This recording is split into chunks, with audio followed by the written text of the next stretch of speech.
My name is Kate, and I'm 40 years old. I've been married to my husband Mason for 10 years. He's the same age as me and was a colleague at work. We're now at different branches, but we used to be in the same department. My husband is a responsible person who is admired by his subordinates. He's a bit vain and doesn't like to show his weaknesses to others. He was a confident, flashy, and masculine man. His work performance was highly regarded by his superiors, and he was expected to be promoted without any problems. In contrast, I'm a rather low-key and inconspicuous type. I was honestly surprised when he passionately pursued me, as we have opposite personalities. After dating for 2 years, he proposed to me with a large bouquet of roses. I had never been so loved by a man before, so I accepted his proposal immediately. I couldn't wait to start our wonderful life together. However, what awaited us was living with my in-laws. There was no prior discussion, and I wanted to refuse, but my husband was adamant about living with them. "My parents are good people, so everything will be fine," he said, and he passionately explained how much they were looking forward to living with me, so I couldn't refuse. We've been living with his parents in their home for the past 10 years. Life there was unimaginable when we first got married. "Kate, you've forgotten to clean the entrance again." My mother-in-law would start nagging as I finished making breakfast for everyone. This ritual happens every day. "I'm sorry," I would say, but she would reply, "Just apologizing won't do. If you understand, go and do it right away." Even though I had to go to work, I was treated like a servant from morning. For the past 10 years living with my in-laws, I've been forced to wake up at 5 a.m. to cook breakfast and clean. My mother-in-law, a housewife, should have time to do housework herself, but she doesn't. I rush through the morning chores, go to work, come home, and immediately start cooking dinner. By the time I go to bed, I'm so exhausted that I practically pass out. This has been going on for so long that I've become weak and often feel unwell. The cause is probably stress. "Do the cleaning properly. I don't want the neighbors to think we're neglecting it," my mother-in-law would say as she relaxed in the living room eating the breakfast I made. "If you don't finish quickly, you'll be late for work," she would add. Even with this going on, my husband never once stood up for me. My father-in-law would hide behind his newspaper and pretend not to see. Since moving in with my in-laws, I've been subjected to terrible mistreatment. The stress has caused my weight to drop drastically, and I now look unhealthy. My period stopped due to my sudden weight loss, and I couldn't get pregnant. Despite being the cause of this, my mother-in-law continued to blame me. Before getting married, I cared about how I looked and was healthy. Now there's no trace of that. The stress from the mistreatment and the shock of seeing my reflection in the mirror make me feel depressed. I had become completely submissive to my mother-in-law. I lost all motivation and couldn't bring myself to leave the house. It was during that time that I received news of my father's death. He had suddenly passed away in an accident. I hadn't been back to my parents' home in a long time because my mother-in-law and husband would criticize me for wanting to go. I deeply regretted not visiting more when I heard that my father had passed away. My parents' home is about an hour's drive from my in-laws' house, so it's not too far away. I asked them if they would come to my father's funeral. "My father's funeral is happening, so—" "Well, we won't be going. Just have your family there, okay?" The two of them cut me off before I could finish speaking. I never thought that they could be so heartless. I simply replied, "I understand," as I held my trembling shoulders from anger and sadness. Many people attended my father's funeral. He was self-employed and had connections with a lot of people. Everyone who came to the funeral shed tears, showing how much my father was loved. Kate, it's been a while. You've lost so much weight. What happened? My mother, who I hadn't seen in a long time, was surprised at my gaunt appearance. Oh, it's nothing. You're not sick, are you? I can't bear to lose you too. My mother, who had just lost her husband, thought I had some disease and started crying. I'm not sick, Mom. I'm fine. Don't worry. I calmed my mother down and we took a break in the waiting room. Well, if you're not sick, what is it? I recalled my interactions with my mother-in-law and husband. Even when they learned that my father had passed away, they didn't say a single thing to comfort me. Anger bubbled up inside me, and I decided to tell my mother about my life with my in-laws. Actually, I've been experiencing what you might call bride bullying. I'm just so tired. As I looked down while speaking, she looked at me with a worried expression. I'm glad you're not sick, but I can't relax at all. Is that the reason you haven't been visiting us much? I nodded, and my mother handed me a piece of paper. Read it for yourself and think carefully about what to do next. The paper she gave me was my father's will. My meticulous father had left a will in case something happened.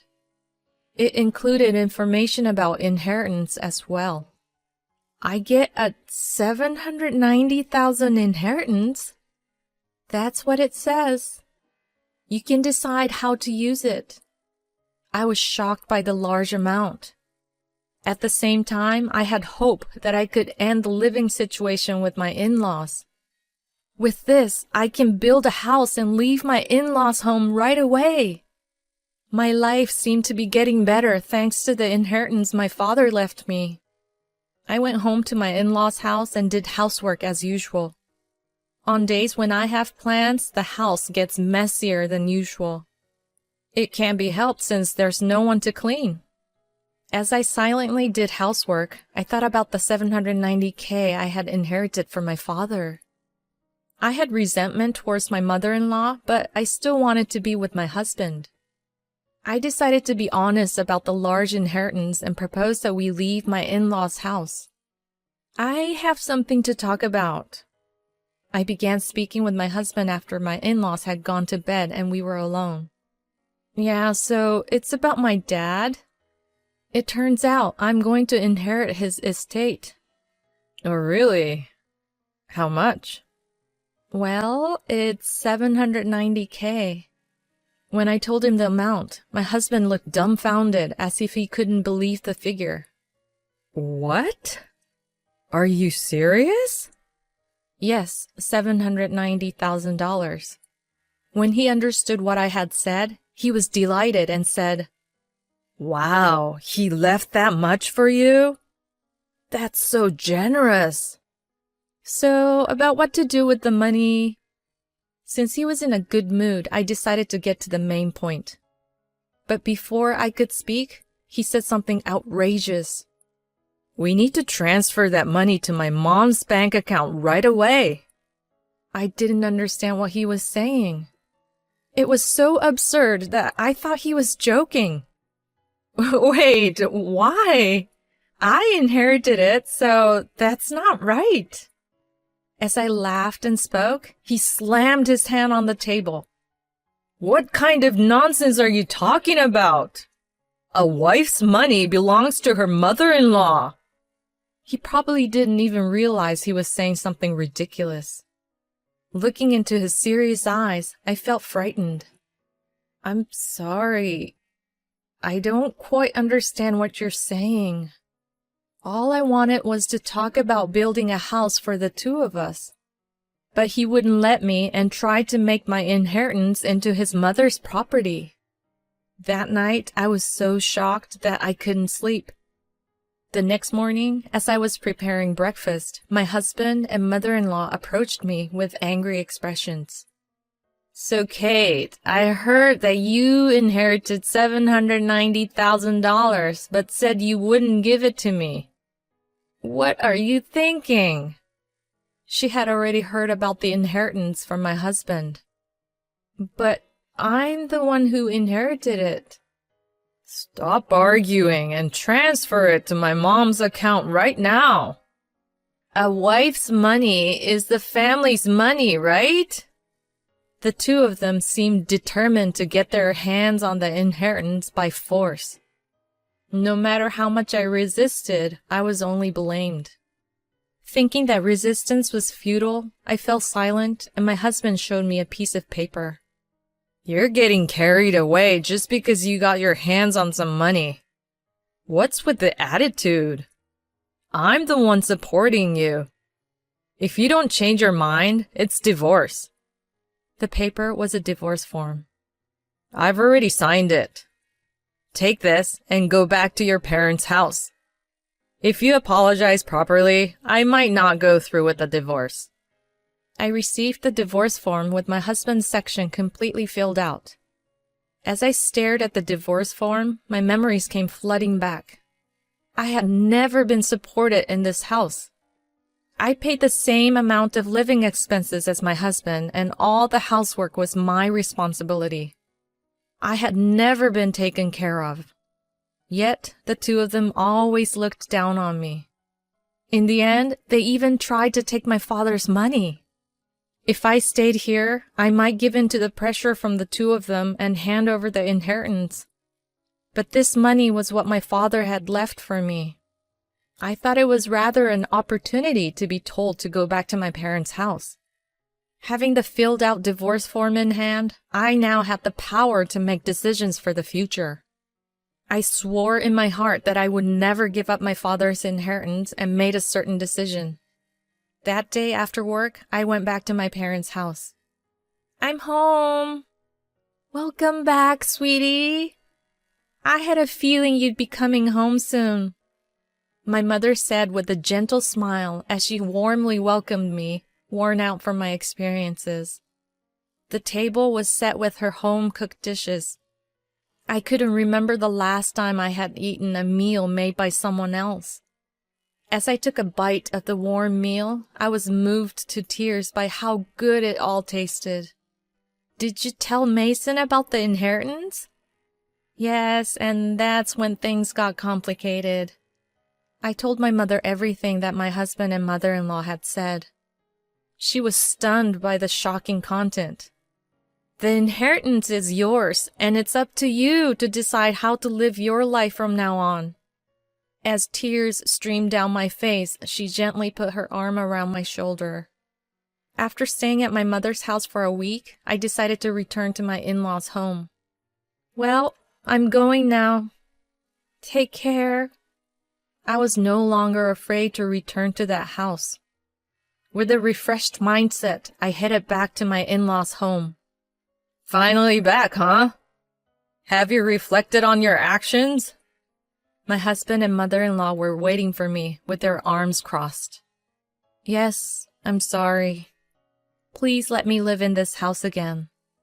I uttered an apology that was only skin deep. Hearing this, my mother-in-law smirked. Then hurry up and hand over the inheritance. Actually, the inheritance procedures are taking longer than expected. It's still not with me.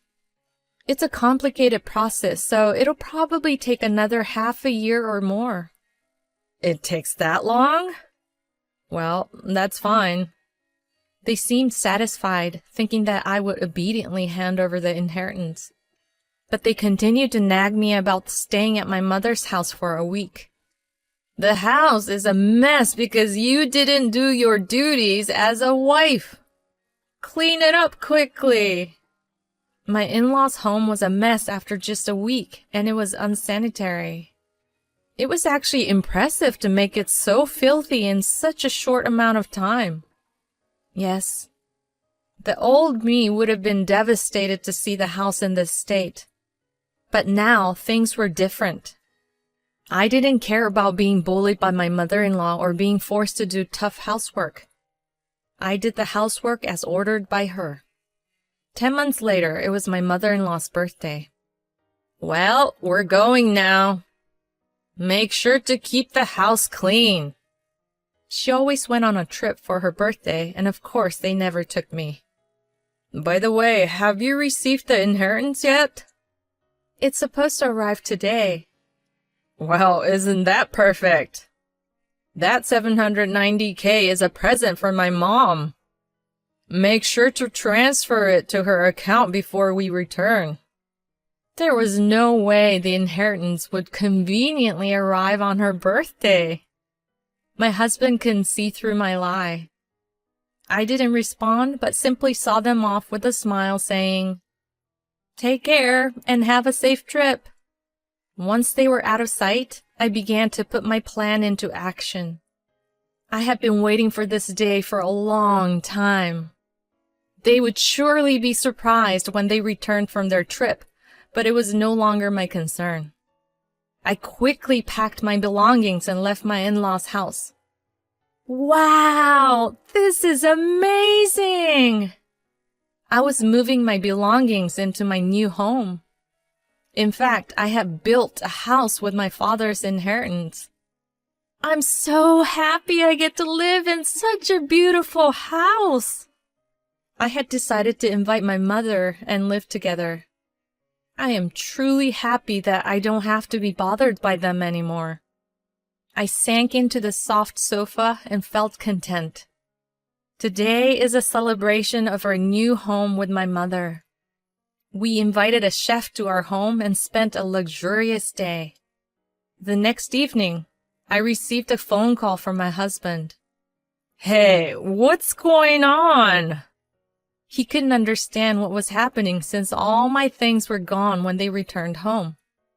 I won't be coming back, so goodbye. I tried to hang up since I didn't want to talk to him anymore, but I could hear my mother-in-law raising her voice on the other side of the phone. What the hell do you think you're doing? Where are you now? I can't answer that. You told me to clean the house, so I put my things away. That's not funny. Besides, you haven't transferred the inheritance yet. How many times do I have to say that a daughter-in-law's money is mine? Huh? I'm single, you know. When I answered that way, my screaming mother-in-law suddenly fell silent. Single? Well, I'm actually divorced.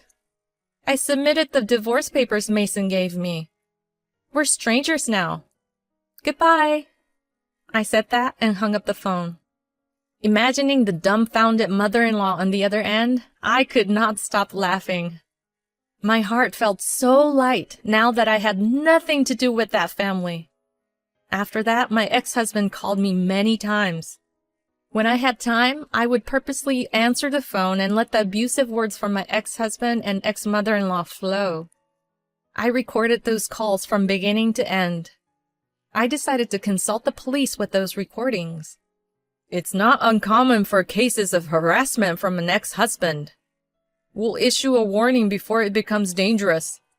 Fortunately, the police responded quickly and went to my former in-law's house to issue a warning. For my image-conscious former in-laws, having the police come was damaging enough. Plus, a subordinate of my ex-husband who lived nearby saw the police coming. Since my ex was a prominent figure in the company, the rumor spread quickly. Furthermore, his subordinates and colleagues who didn't like him started to exaggerate the story and spread bad rumors about him. Eventually, the rumor reached the department I belonged to. So I heard the police came? I'm divorced now, so I don't know much about it. What? You're divorced? Yeah, the bullying from my mother-in-law and my husband's abusive words were too much. I spoke in a slightly louder voice so that those around me could hear. The gossip-loving employees heard this and spread the rumor even further. It didn't take long for my ex-husband's boss to hear about it. You've got quite a lot of bad rumors going around. What are you talking about? I hate men who can't cherish their wives. And with such bad rumors going around, our reputation suffers too. So I decided to have you transferred. The transfer order given to my ex-husband was a harsh one.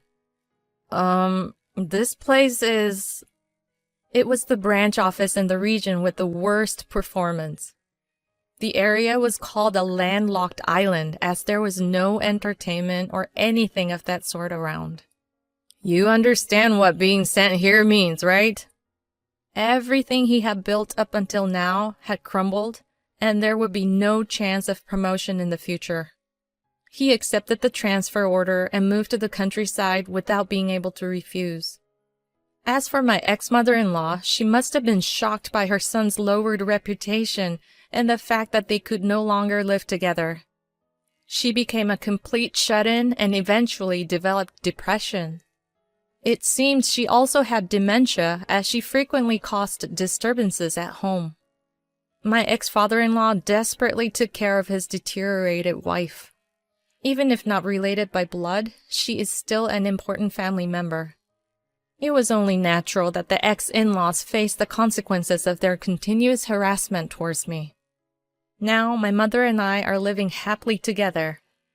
We even started gardening in our spacious yard.